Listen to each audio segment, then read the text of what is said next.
ఉండేది పొలంలో కుళ్ళిపోతుంది కదా, మళ్ళీ కట్ చేయరు కదా. అంటే అది ఒకవేళ మనం దమ్ములా చేస్తే దాంట్లో వెళ్ళిపోతుంది సార్, దమ్ములా చేయకపోతే దుబ్బులాగా ఉండిపోతుంది సార్. దాన్ని ఏం చేస్తారు?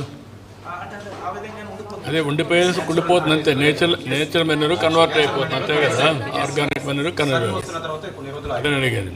ఈ డేస్ ఏమంటున్నారు సార్, దాన్ని తీసి బ్రికెట్స్ లా చేస్తున్నారు సార్. ఆ స్టబుల్ని కూడా తీసి మనము స్మాల్ చిన్న చిన్న బ్రికెట్స్ లా. అది మళ్ళీ కట్ చేయాలి, కట్ చేస్తారు. అంటే మళ్ళీ అది చేతి తీసే ఓపిక లేదు కదా వీళ్ళకి. ఇప్పుడు మనుషులు ఉన్నారు, మనుషులు లేరు కదా ఇప్పుడు. ఇప్పుడు మనుషులు లేరండి, లోకడ కూలి దొరికి ఇప్పుడు కూలి దొరకట్లా. అదే నేను చెప్పేది, మనుషులు లేరు. కాకపోతే ఇది మాన్యువల్ హార్వెస్టింగ్ అయితే 8,000 అవుతుంది సార్, ఇదైతే 4,000 అయిపోతుంది సార్. మాన్యువల్ హార్వెస్టింగ్ ఎంత అయ్యేది మీకు మనుషులకు వస్తే? మనుషులకు వస్తే ఎకరానికి 6,000 కోత, 6,000 కుప్ప నూరితేనేమో 8,000 తీసుకుంటారండి. గిడ్డి కట్టలు కడితే 3,000, తోలితే 3,000. చాలా ఖర్చు అవుతుంది. అందుకని అందరూ మిషన్తో కోతున్నారు, మిషన్తో కోసి కట్టర వేసేస్తున్నారు విత్తనాలు చల్లి. అవుతుంది, అది అవుతుందండి. మిషన్ ద్వారాగా 3,000 రూపాయలు మిషన్ అండి. ఒడ్లు బయట తోలితే 1,000 రూపాయలు, ఆరబెడితే 1,500 అంత అవుతుంది అనమాట. 8 ఆరబెడితే ఆరిపోయింది. 20 తారీఖు కోసాను సార్, 27 తారీఖు దాకా ఆరబెట్టాను. 28 తారీఖు నాడు వీళ్ళకి చెప్పాను, వచ్చేసి చూసుకున్నా, సస్మిట్ ఇచ్చారు. నేను పట్టించుకున్నాను కూలీలతో. వీళ్ళు ట్రాలీ పంపిస్తే ట్రాలీ మీద పంపించే ఇక్కడికి.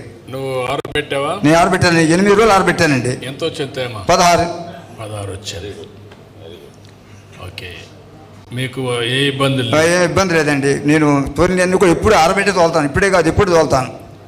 తూకాలు కూడా కరెక్ట్గా వేస్తుంది? కరెక్టేనండి, తూకాలు కరెక్టే. డబ్బులు కూడా కరెక్ట్గా వచ్చేస్తాయి? డబ్బులు వచ్చేసినాయండి. ఒక రోజులో పడిపోయినాయి, 24 గంటలు పడిపోయినాయి. ఇక లాస్ట్ ఇదే కుప్పనూరు పీడి డబ్బులు ఎకరం 56 సెంట్లు ఉంది, ఇవల్ల వేసుకొచ్చాను. ఇప్పుడు ప్రస్తుతం ఉండే సిస్టమ్ వల్ల నీకు సంతోషమేనా? ఏమండి? మంచిదని ఇప్పుడు మంచిదేనండి, బాగానే ఉంది.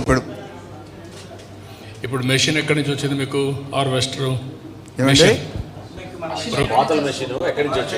మిషన్ బయటికి తెచ్చి ఊళ్ళో పెట్టారండి. మామూలుగా అద్దెకి నడుపుతున్నారు. ఓ 15-20 మిషన్లు వచ్చింది ఊరు మొత్తం మీద.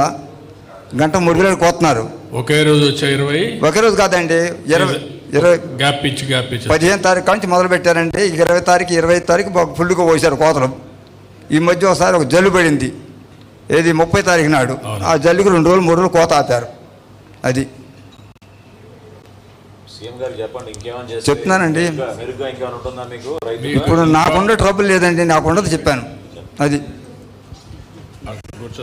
ఇప్పుడు తీసుకోమ్మా. ఎన్ని ఎకరాలు విస్తీర్ణం ఇది? 9 ఎకరాల 96 సెంట్లు అండి. దాదాపు 10 ఎకరాలు. ఎకరం 50 సెంట్లు కుప్పొట్టి. విలేజ్ అగ్రికల్చర్ అసిస్టెంట్ లా ఉంది సార్. ఇందులో ఫార్మర్ మనకి ఇంటిమేషన్ ఇస్తారు సార్, పలానా రోజు నేను కోత కోసుకుంటున్నాను అని చెప్పేసి. అప్పుడు మేము ఏం చేస్తామంటే వాళ్ళు కోత కోసాక సారుల కింద కోస్తారు సార్. ఆ తర్వాత మేము వాళ్ళకి ఇన్ని బ్యాగ్స్ అవుతాయి అని చెప్పేసి ఉజ్జాయింపుగా ప్రొక్యూర్మెంట్ షెడ్యూలింగ్ ఇస్తాం సార్. ఇక్కడ రిజిస్ట్రేషన్ ప్రొక్యూర్మెంట్ షెడ్యూలింగ్ అని ఉంటుంది సార్. ఇక్కడ ఫార్మర్ ఆధార్ నెంబర్ ఎంటర్ చేస్తాం